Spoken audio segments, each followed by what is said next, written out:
Dear students, when you start a course in philosophy, some of you might have this doubt within you as to whether you are a fit candidate to learn philosophy, to do a course or a program in philosophy. What are the qualities that are expected of a student of philosophy? It is important to know before you start learning philosophy. As we go forward, you will understand that philosophy is mostly critical reasoning, approaching life, oneself, the society with a critical blend of mind. So, a quality that a student of philosophy should have is the ability to approach things with a critical attitude. Now, how do you know what it is or whether you have it? I don't think any candidate who wishes to study philosophy is trained for any of these qualities. Anyone who reads philosophy, the history of philosophy, rather develops these qualities, or the topics discussed within philosophy are such that any reader of the history of philosophy would inculcate in themselves naturally the qualities required for philosophizing. Learning philosophy trains you in philosophizing or doing philosophy, and the qualities required for doing philosophy naturally gets developed in you. Let me explain how. As we said, critical way of approaching concepts, ideas, beliefs, attitude, knowledge is one important aspect of doing philosophy. If you do not have this quality, you would not find problem with anything in life. You would be a happy person. You would appreciate status quo. You would never become a person who questions. You would never become a philosopher. So you might ask, should you be already having this quality of approaching things critically while you choose a course in philosophy? If you have such an attitude, well, better. If you do not have, I would suggest that you read history of philosophy. You understand the kind of issues handled by philosophers, the kind of questions they have identified and they have asked systematically, the way they have arrived at certain solutions, the way those solutions are critiqued by other philosophers, the way how these critiques are responded to. You read a few of such cases, and the sense of doing philosophy, or this attitude of approaching things with a critical state of mind, that would naturally begin in you. You would, without being conscious, develop in yourself a sense of critical reasoning. You would be trained as to how to approach problems, how to look for errors in reasoning, how to argue for your positions, how to critique things that you find are unsound. Okay? Which means you would be capable of finding issues and problems in things where usually people find no problem, which means you have passed the first test to become a philosopher. Now, once that is done, once you are on the path to being a philosopher, or you have started the process, the art of philosophizing, what are the other qualities that are expected of you, expected from you? 1. Persistence. Every human being, or majority of us, ask certain questions that philosophers struggle with once in a while in our life. We entertain these very important questions about oneself, about society, about the world, once in a while in our life. Maybe when we are bored, when we are reading a philosophical text, or when we are having discussion with some friends who have such an attitude. But what happens to majority of people? They do not have the time and patience to continue discussing these questions, or they do not see the merit in discussing these questions, in thinking about these questions. They find it useless because often you do not get the answers very easily. The answers are very difficult to come. If the answers were very easy to come, then philosophy would have ended much earlier. Sometimes there are questions which have no answers at all. So the primary task of philosophy is to keep asking questions, and that needs a lot of patience. So the first quality that is expected of a philosophy student is persistence. You should have the patience to entertain a serious question for long enough to become clear about what the issue really is. Maybe if you are fortunate, you might get a solution too, or at least you will have a position that would offer a solution, or a position that no solution is possible. If you are persistent enough, you would get that. Now, how would you develop that persistence? 1. You need to take extra effort,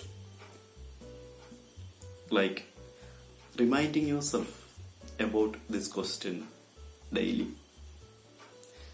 Or it could also happen automatically, because when you pick up the right question, that refuses to go away. It is interesting. These questions become as interesting as your life itself, or maybe more than your life. So persistence in questioning comes naturally to philosophers. A person who is going to be a learner of philosophy, I hope, when the right interest is found, the right questions are found, the questions would remain with them. That persistence would naturally grow. It would be difficult to leave those right questions and move on as if there are no questions. The second quality that a student of philosophy should have is courage. Because philosophy is challenging you to critique yourself. Critique your own opinions, your own beliefs, your own body of knowledge. It is a risky thing, because your life is founded upon your opinions, your beliefs, your attitudes. And philosophy is asking you to critique them. It is challenging you to subject yourself to critical reasoning. The result may be you realize that many of your beliefs, many of your opinions are false. Now, your life would be without strong, solid foundations.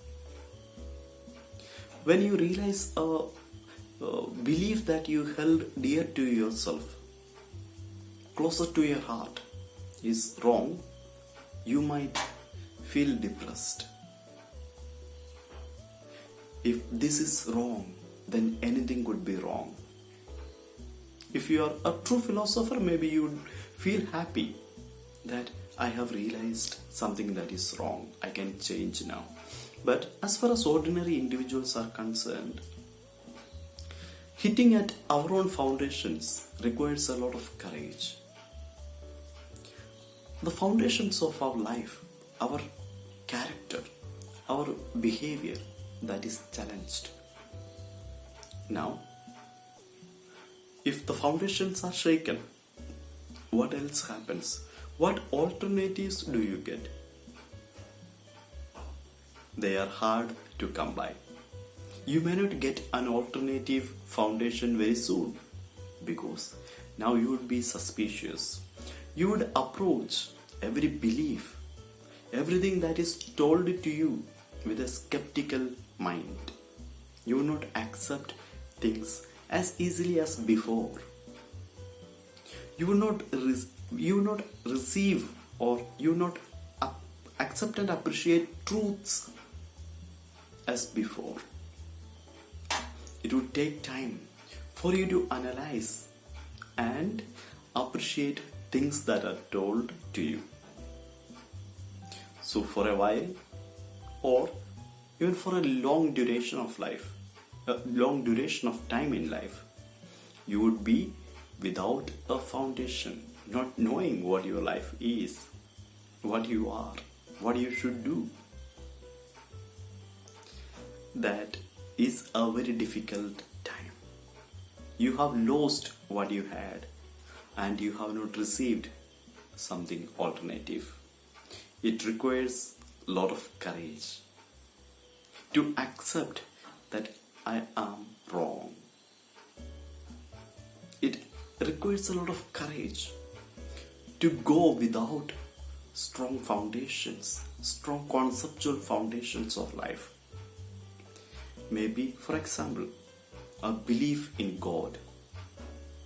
Our whole life is formed maybe on our belief in a particular concept of God.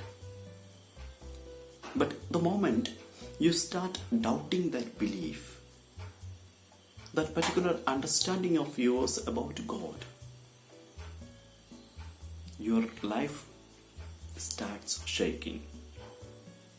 The foundations of your life seems shaky, and it requires a lot of courage to pass through that phase in life. It can happen with anything. Our beliefs, our political beliefs, our religious beliefs, our beliefs about social practices and customs. So, the second quality that a student of philosophy should have is courage. The third quality that a student of philosophy should have is humility. Why is humility important? As we said earlier, we are challenged to critique ourselves, and when we subject our own beliefs and knowledge to critical reasoning, chances are very high that we realize our positions were very, very wrong. As you read more, as you think more, you come about things that you do not understand. Your body of ignorance increases. Your volume of ignorance increases. When you knew very little, you were quite confident. But as you know more, as you have a chance to know about things, concepts, more, you realize that there is a lot more to learn. There is so much that I do not know. There is so much that I may never understand. One, my own knowledge, my own beliefs could be wrong. And two, there is so much that I do not know. And there is so much that I may never know.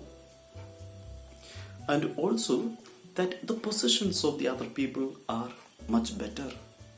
They are rationally better, more sound than mine. So it is a challenge for me to discard my own positions and accept a better, a rational position, maybe of someone else. It requires a lot of humility to accept that I do not know, that I am wrong. Without this, doing philosophy is useless or it is impossible. Because if you do not want to change, if you do not want to accept your own ignorance, then you would not be able to go forward. And if you are not humble before starting a course in philosophy, do not quit, because this is what we are expected to grow naturally. All these qualities, when you get the right questions, you would become persistent. And when you think about the question persistently with a serious mind, you would have the courage to accept truth. You would not take anything and everything for granted. You would look for the best. You would not accept faith, you would not accept beliefs blindly, because it is wrong or it is not proper to drink water from the drainage if you do not find honey. When you start thinking, when you start reading philosophers' ideas, you would have always this desire to go for the best. The training in philosophy will always keep you on pinpoint to find the best, the most sound. And humility, that comes naturally when we know the volume of our ignorance, when we realize ourselves how finite we are, how limited we are. Humility naturally comes. Humility comes with self-knowledge, self-awareness. So, these are the few qualities that I could think of as required in a student of philosophy. A critical nature of mind, persistence, courage, humility. These are the qualities that is required and expected to be developed during a course on philosophy. Some conscious efforts may be required, but most of these would develop within us without any effort, by being at the right place, by thinking and reading the right thing. This is how doing philosophy transforms us, makes us better human beings.